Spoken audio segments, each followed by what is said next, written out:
Salut tout le monde. Salut. Bon alors, on vous refait un petit point entre les croissants et le cake.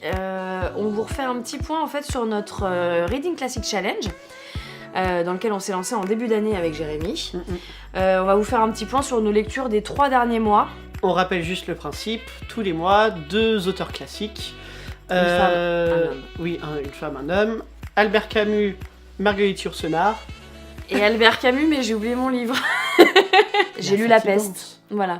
Je partais pas du tout super ravie parce que c'est un auteur avec lequel j'ai beaucoup de mal. J'ai détesté l'étranger, donc je m'étais dit ça va être compliqué. Et en fait, La Peste, j'ai adoré. J'ai vraiment adoré. C'est un super bouquin avec un parallèle entre la montée du fascisme en Europe. Enfin, voilà, le côté politique de Camus ressort sous une histoire de peste à Oran, mais c'est hyper bien écrit, les personnages sont super et il y a une vraie analyse politique et historique. Donc je recommande, c'est vraiment pour le coup un vrai classique à lire, à relire. Voilà. Moi j'ai lu L'été. Alors L'été, c'est des nouvelles qu'il a écrit en fait en rapport à la mythologie, que ce soit grecque, romaine ou autre.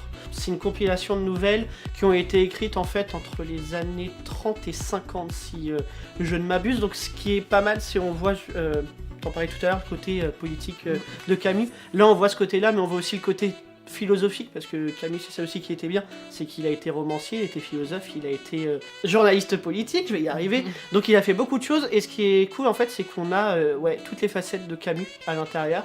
Et toi t'avais fait le courageux et en février t'as lu l'autre auteur, moi je l'ai pas fait. Marguerite Yourcenar, L'œuvre noire. Alors, comment dire, c'est bien, mais c'est pas bien. En fait, moi, ce que j'ai bien aimé, c'est la 4ème de cours. En fait, ça explique tout le passage du Moyen-Âge vers la Renaissance avec un personnage, Zénon, qui est juif et qui est aussi surtout alchimiste. Et en fait, c'est aussi tout le travail des alchimistes avec le travail au noir. L'œuvre noire. Macron, si tu nous écoutes, on n'en fait pas. Donc il y a tout ça, mais alors, le problème c'est que ça se perd beaucoup dans plein de personnages, dans plein de situations différentes, beaucoup de discrétion philosophique, vraiment c'est lourd en fait. Le pitch est sympa, mais la mise en forme, pas terrible. On passe au mois de mars, Truman Capote, Zelda Fitzgerald. J'ai lu que Truman Capote et j'ai choisi de lire De sang-froid. Très bien. J'ai juste surkiffé. Truman Capote c'est un peu comme Camus, il est entre deux, il a fait et du journalisme et du roman. Et là en fait on est vraiment entre les deux parce que on part sur une enquête journalistique autour d'un fait divers. Autour d'un fait divers de base. 2 jeunes hommes qui tuent une famille pour un très maigre butin et qui, après, c'est toute leur fuite et l'enquête qu'il y a autour, parce que c'est un crime qui a un peu secoué les États-Unis à ce moment-là. Ça devient de plus en plus une espèce de tragédie. Tragédie grecque. J'étais plongée dedans, il m'a même bouleversée à des moments. Puis il y a une réflexion aussi sur d'autres choses des États-Unis, et notamment la peine de mort. Enfin voilà, c'est vraiment un très beau roman. Et Jérémy, du coup, là, lui a été à fond et a lu Petit déjeuner chez Stéphanie. Petit déjeuner chez Tiffany. Et le Zelda Fitzgerald, où moi j'ai mis un blocage, mais... Pour les gens qui ne savent pas, c'est la femme à Monsieur Fitzgerald. Francis Scott Fitzgerald. Voilà, le couple des années 20-30. Personnellement, j'ai pas du tout accroché, je me suis arrêté je crois à la 40e ou à la 50e page, en fait, ça commence jamais. Le style est très particulier. Il faut savoir qu'elle, à la base, elle l'a écrit alors qu'elle était en hôpital psychiatrique. Enfin bref, c'est très particulier. Il y a eu beaucoup de reprises dessus. Un peu un raté dans le challenge, ouais, du coup.